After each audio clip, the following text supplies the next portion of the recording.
Harka fuunee akkam jirtu jaalatamtootaaf kabajamtoota qabduu tiivii hundumaaf oduu tibba kanaa miidiyaa hawaasaa irra olii gad adeemtu tokko qabadhee isiniif dhiyaadha. Amma xumura qophii kootti na hordofaa jechuun hawwii koodha. Hangaa olaanaan mootummaa Ikwaatooriyaal Giinii dubartoota lakkoofsan hedduu ta'an waliin ejjeera yookaan sagaagaleera jedhamee tibba kanaa yoo dubbii miidiyaa hawaasummaa ta'eera. Kana hordofuun aangoo isaarraa akka ari'amu ta'eera. Namni gaa'ela qabuu fi abbaa ijoollee ta'ee maqaan isaa Bilxaazaar Ebang jedhamu kuni ministeera maallaqaa Ikwaatooriyaal Giinii keessatti hangaa olaanaa kan ture yoo ta'u, waajjira keessatti dubartoota garaagaraa hedduu waliin osoo walqunnamtii raawwatu viidiyoo agarsiisan miidiyaa hawaasaa irratti gadhiifamaniiru. Viidiyoo saalqunnamtii namni kun yeroo dubartoota garaagaraa waliin taasisutti waraabaman Ikwaatooriyaal Giiniitti alattis miidiyaa hawaasaa irratti bal'inaan tamsa'uun hordofee pirezidaantiin itti aanaa biyyattii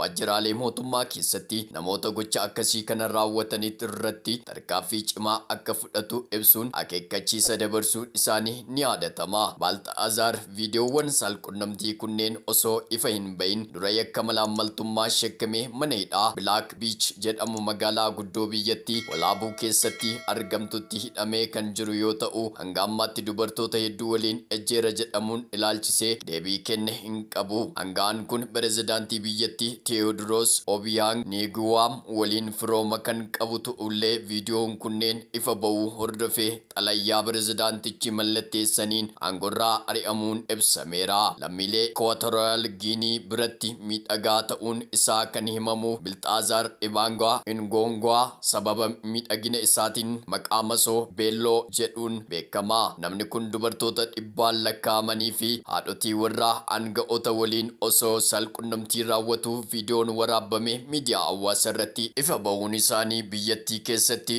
ijoo dubbii ta'urra darbee mootummaan akeekkachiisa kennuurra darbee tarkaanfiiwwan biroollee akka fudhatu taasiseera. Viidiyoowwan kunneen muraasni gocha saalqunnamtii waajjira ministeera maallaqa biyyattii keessatti waraabamedha. Gaariin viidiyoo kun gadhiifamuu fi Bilxaazaar aangoo irraa ari'amuun mootummaa biyyattii pirezidaantii itti aanu ta'uuf aangoo qabaachuu danda'u waliin akka aangoo hin qooddanneef jedhanii kanneen amanan jiru. Abbaan Bilxaazaar Ebang Ngongwaa waggoota 45f pirezidaantii Ikwaatooriyaal Giinii kan turan maanguddoo Teewodiroos Obiyaang Nguwaam bakka bu'uu jedhamee eegama ture. Malaammaltummaa fi saalqunnamtii ilma isaa Bilxaazaar irraa kan ka'e amma aangoo ilma pirezidaantii fi itti aanaa pirezidaantii biyyattii Teewodiroos Obiyaang Manguu harka akka galuuf waan carraa banu fakkaata. Itti aanaan pirezidaantichaa hojjettoonni mootummaa bakka hojiitti saalqunnamtii raawwachaa qabaman tarkaanfii fi cimaan akka isaan mudatu akeekkachiisuun isaanii ni yaadatama. Itti aanaan pirezidaantii kun hojjetaa mootummaa hojii irratti saalqunnamtii raawwachaa yoo qabame kamiyyuu seera naamusa cabseerraa jechuun hojii irraa akka dhorkamu himaniiru. Manneen murtii fi waajjiraalee ministeerichaa keessattis kaameraan nageenyaa akka kaa'amu ajajeera. Kunis gocha safuu fi seeraan ala ittisuu fi ibsi waajjira itti aanaa pirezidaantichaa irraa bahe akka jedhutti murteen kun kan murtaa'e viidiyoo suuraa biyyattii maqaa balleessii bal'inaan tamsa'uu isaati jedhanii. Maarree dhaggeeffattoota keenya waan na dhaggeeffattaniif kabajamaa ulfaadhaa jecha bara kuni bara ulfaataa fi bara sodaachisaadha. Bara kana waaqayyoon kadhachuu fi sagalee isaa dubbisuun akka sagalee isaatti deddeebi'u yoo hin taane baay'ee ulfaataadha. Kanaaf waaqayyoon haa kadhannu. Waaqayyoon kadhachaa maraanaataa keenya eeggannu jechuun hawwii koo yeroo hundumaati.